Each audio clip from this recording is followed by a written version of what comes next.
महविश एक छोटे से गांव में पैदा हुई थी, जहां उसके वालिद एक मामूली किसान थे और वालिदा घर घर जाकर सलाई का काम करती थीं। महविश जब सिर्फ 7 साल की थी, तो उसके वालिद एक हादसे में इंतकाल कर गए और घर की सारी जिम्मेदारी उसकी माँ के कंधों पर आ पड़ी।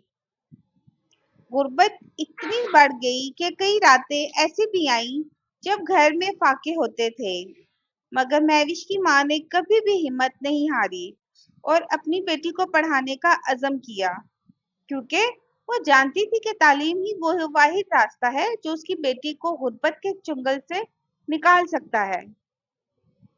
महविश महविश भी बचपन से ही बहुत मेहनती और समझदार थी। वो सुबह स्कूल जाती थी और दोपहर में माँ के साथ सिलाई के काम में हाथ बटाती थी और रात को फिर देर तक बैठकर पढ़ाई करती रहती थी। मोहल्ले की औरतें अक्सर उसकी अम्मा से कहती थीं कि बेटी को पढ़ाने के बजाय किसी अच्छे घर में अगर ब्याह दो, ताकि तुम्हारा बोझ उतरे। मगर महविश की माँ ने हर बार एक ही जवाब दिया कि नहीं, मेरी बेटी अपने पैरों पर खड़ी होकर ही किसी के घर जाएगी। इसी मेहनत और लगन का नतीजा था कि महविश ने मैट्रिक में पूरे जिला में फर्स्ट पोजीशन हासिल की और इसे शहर के एक बड़े कॉलेज में वजीफे पर दाखिला मिल गया। शहर आकर महविश को एक बिल्कुल नई दुनिया का सामना हुआ। यहाँ के लोग, उनका रहन सहन, उनकी जुबान, सब कुछ इसके लिए बहुत अजनबी था। वो एक छोटे से कमरे में रहती थी, जो उसने कॉलेज के बहुत करीब किराए पर ले लिया था, और वक्त निकालकर ट्यूशन पढ़ाकर वो अपना बाकी खर्चा चलाती रहती। इसी कॉलेज में उमर नामी एक लड़का भी पढ़ता था, जो शहर के सबसे बड़े कारोबारी घराने का इकलौता बेटा था। उमर की जिंदगी महविश की जिंदगी से बिल्कुल मुख्तलिफ थी।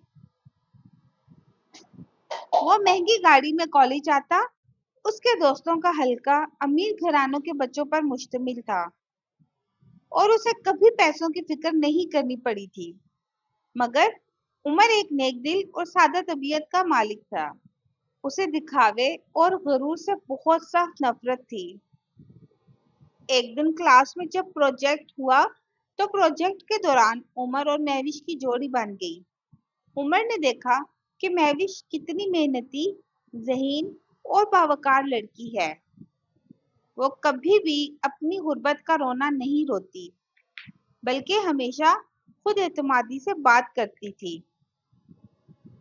आहिस्ता आहिस्ता उमर के दिल में महविश के लिए बहुत इज्जत और फिर वही इज्जत मोहब्बत के जज्बात पैदा होने लगे। मगर महविश जानती थी कि उन दोनों के दरमियान जमीन और आसमान का फर्क है, इसलिए वो हमेशा एक मुनासिब फासला रखती थी। पर एक दिन उमर ने हिम्मत करके महविश से अपनी मोहब्बत का इजहार कर ही दिया। महविश ने साफ कह दिया कि वो इस रिश्ते को तो कबूल नहीं कर सकती, क्योंकि उसकी माँ कभी ऐसे रिश्ते की इजाजत नहीं देंगी जहाँ इज्जत नफ्स मजरूह होने का खदशा हो। लेकिन उमर ने तो हार नहीं मानी और कई महीनों तक खामोशी से महविश की मदद करता रहा। कभी किताबें भिजवा दिया करता, कभी ट्यूशन दिलवाकर, और कभी दिलवाकर बगैर किसी एहसान जताए। इसी दौरान उमर की वालिदा को जब बेटे की दिलचस्पी का पता चल गया और उन्होंने सख्ती से मना कर दिया कि वो किसी भी गरीब लड़की से शादी नहीं कर सकता। उमर के वालिद, जो एक समझदार इंसान थे, उन्होंने कहा कि पहले लड़की से मिलकर फैसला करेंगे।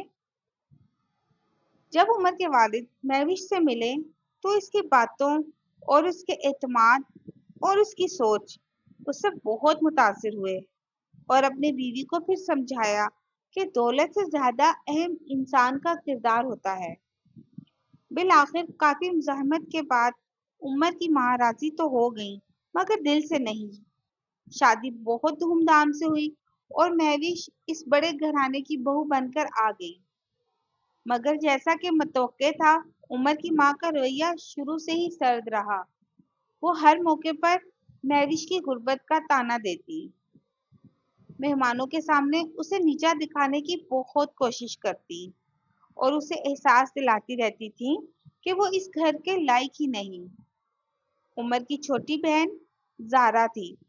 زارا بھی شروع میں ماں کی ہاں میں ہاں ملاتی رہی تھی، مگر آہستہ آہستہ مہوش کی محبت اور زارا خلوص نے اس کا دل بھی جیت لیا۔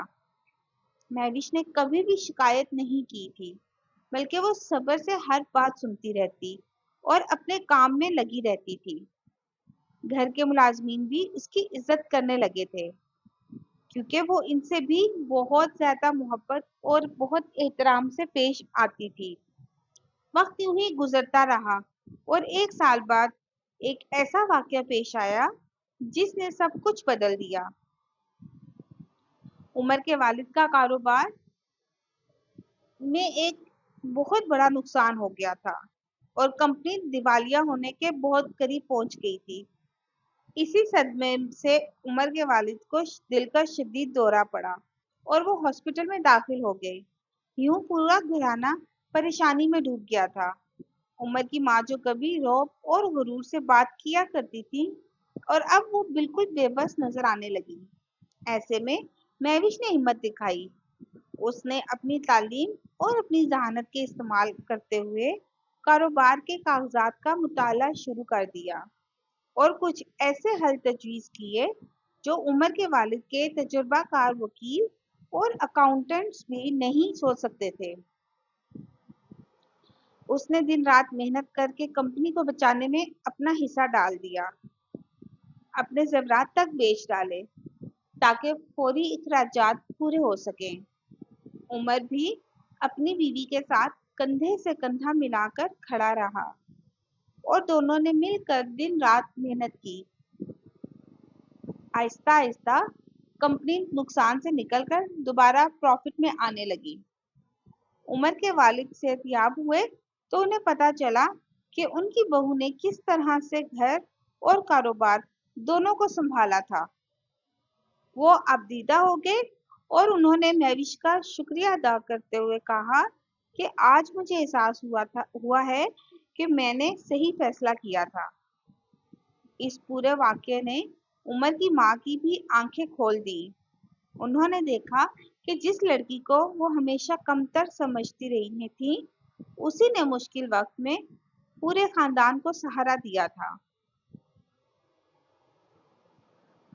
ایک شام جب سب گھر والے اکٹھے بیٹھے تھے تو عمر کی ماں نے سب کے سامنے مہوش کا ہاتھ تھاما اور روتے ہوئے کہا تھا کہ بیٹا مجھے معاف کر دو، میں نے تمہیں کبھی موقع ہی نہیں دیا کہ تم اپنے آپ کو ثابت کرنے کا۔ تم نے نہ صرف ثابت کیا بلکہ ہمیں سکھایا کہ انسان کی قدر اس کی دولت سے نہیں بلکہ اس کے کردار سے ہوتی ہے۔ مہوش نے آنسو بھری آنکھوں سے ساس کو گلے لگا لیا اور کہا اماں جی، آپ نے مجھے اپنے گھر میں جگہ دے دی، یہی میرے لیے سب سے بڑی نعمت ہے۔ اس دن کے بعد وہ گھر جو کبھی تانوں اور سرد مہری کا شکار تھا اب محبت اور اپنائیت سے بھر گیا۔ عمر کی ماں نے خود محلے اور رشتہ داروں کے سامنے فخر سے مہوش کی تعریفیں کرنا شروع کر دی اور جو لوگ کبھی مہوش کے غریب گھرانے کا مذاق اڑاتے تھے وہ بھی اب اس کی عزت کرنے لگے۔ کچھ عرصے بعد مہوش اور عمر کے گھر ایک بہت پیاری سی بیٹی نے جنم لیا جسے سب نے بہت پیار سے قبول کیا۔ مہوش نے اپنی ماں کو بھی شہر بلا لیا اور انہیں عزت و وقار کے ساتھ اپنے ساتھ رکھا۔ اس کی ماں جو کبھی لوگوں کے گھر میں سلائی کر کے گزارا کیا کرتی تھی اب اپنی بیٹی کے آسائش بھرے گھر میں سکون سے زندگی گزارنے لگی۔ مہوش نے اپنی تعلیم بھی مکمل کی اور بعد میں اپنے ہی سسر کے کاروبار میں باقاعدہ شراکت دار بن گئی۔ اس نے اپنے جیسی کئی غریب اور مستحق لڑکیوں کے لیے ایک تعلیمی وظیفہ بھی شروع کیا تاکہ کوئی اور لڑکی